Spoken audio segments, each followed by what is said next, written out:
Assalamualaikum warahmatullahi wabarakatuh. Salam sejahtera. Pada pagi yang indah serta mensyukuri nikmat Tuhan, tajuk syarahan saya ialah mensyukuri nikmat kemerdekaan negara. Dalam bahasa yang paling mudah, merdeka ialah bebas daripada segala belenggu dan ikatan yang mengongkong. Dalam konteks sebuah negara yang berdaulat, merdeka ialah bebas daripada pengaruh dan telunjuk kuasa asing yang berniat jahat.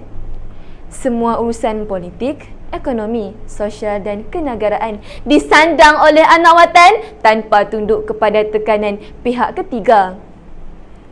Malaysia yang terbentuk daripada gabungan semenanjung Tanah Melayu, Sabah dan Sarawak ialah suatu entiti geopolitik yang sah dan diiktiraf di seluruh dunia.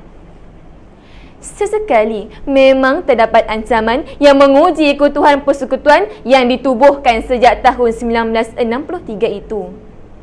Tuntutan pertindihan wilayah daripada negara jiran berjaya dikendalikan atas semangat diplomatik dan norma hubungan antarabangsa tanpa campur tangan ketederaan. Perjuangan kemerdekaan negara telah berputik sekian lama sejak keruntuhan Empayar Melaka pada tahun 1511 lagi. Lalu bersambung dengan gerakannya penjajah oleh pahlawan tempatan seperti Dur Said, Datuk Maharaja Lela, Tuan Guru Abdul Rahman Limbung, Tok Janggut, Mat Kilau, Rosli Dobi dan ulama yang menyerajui pendidikan pondok di serata pelosok tanah air. Perjuangan menuntut kemerdekaan negara telah disuarakan menerusi pelbagai organisasi dan media cetak sambil berhadapan dengan tali barut penjajah durjana. Walaupun pada akhirnya penjajah menyerahkan pengisytiharan kemerdekaan kepada golongan bangsawan, jasa perjuangan terdahulu tidak pernah padam dalam lipatan sejarah.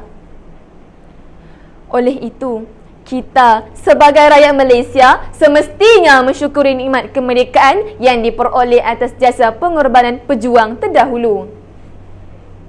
Tuan-puan yang dikasihi, kemerdekaan negara ialah suatu nikmat yang wajib disyukuri. Sejarah empirisme barat menunjukkan bahawa mereka hanya melepaskan negara-negara yang dijajah dalam pertengahan abad ke-20 setelah berpuas hati bahawa tangan-tangan kait mereka masih mencengkam di negara bekas jajahan. Rasa rendah diri yang dialami oleh rakyat negara menjadikan mereka sebagai pengkagum negara bekas penjajah. Terutama dari segi cara berfikir, cara bertindak dan berbahasa. Kini, penjajahan secara fizikal telah diganti dengan penjajahan barang dan perkhidmatan. Negara-negara maju dengan kuasa beli yang tinggi telah menguasai entiti antarabangsa. Negara-negara jajahan dilabel sebagai negara dunia ketiga dan negara sedang membangun sahaja. Hadirin yang sekalian, kemerdekaan yang hakiki kelihatan begitu mustahil dalam era globalisasi yang merupakan kesinambungan agenda penjajahan barat. Namun, kematangan dan kebijaksanaan sahaja yang akan membuka ruang yang lebih luas buat negara yang pernah dijajah untuk merungkai ikatan pengaruh bekas negara penjajah satu persatu. Pemimpin dan rakyat mesti bersatu hati supaya impian kemerdekaan yang tulen dapat dicapai sepenuhnya. Malaysia semakin dihormati oleh masyarakat antarabangsa sama ada oleh negara-negara umat Islam maupun negara serantau dan benua berlainan. Jika dahulu negara lebih dikenali sebagai tempat tumpuan awam dan kegiatan ekonomi, pengeluar utama biji timah dan getah, kini negara menjadi tempat tumpuan kegiatan ekonomi antarabangsa termasuk urus niaga barang dan perkhidmatan. Perkhidmatan yang berteraskan teknologi tinggi.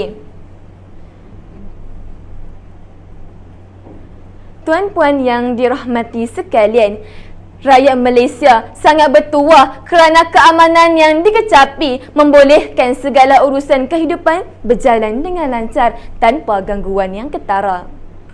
Rantau Asia Tenggara yang terkenal sebagai zon aman, bebas dan berkecuali turut menyumbang kepada keadaan tenang, tenteram di negara kita.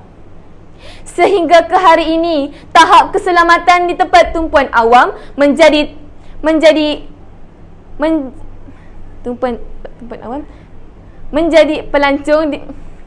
pelancong asing dan tempatan bebas ke mana-mana tanpa rasa bimbang berlakunya kejadian buruk.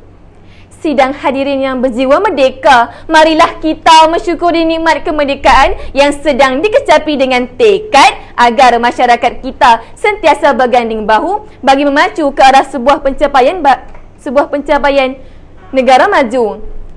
Pengorbanan masyarakat Melayu terdahulu perlulah sentiasa dihargai dan dijulang tinggi. Bak kata bidalan, hancur badan dikandung tanah, budi yang baik dikenang juga. Sekian sahaja syarahan saya yang tidak sepertinya. Mudah-mudahan kita semua beroleh manfaat, petunjuk dan redha ilahi. Merdeka, merdeka, merdeka. Wabillahi taufiq wal hidayah. Wassalamualaikum warahmatullahi wabarakatuh.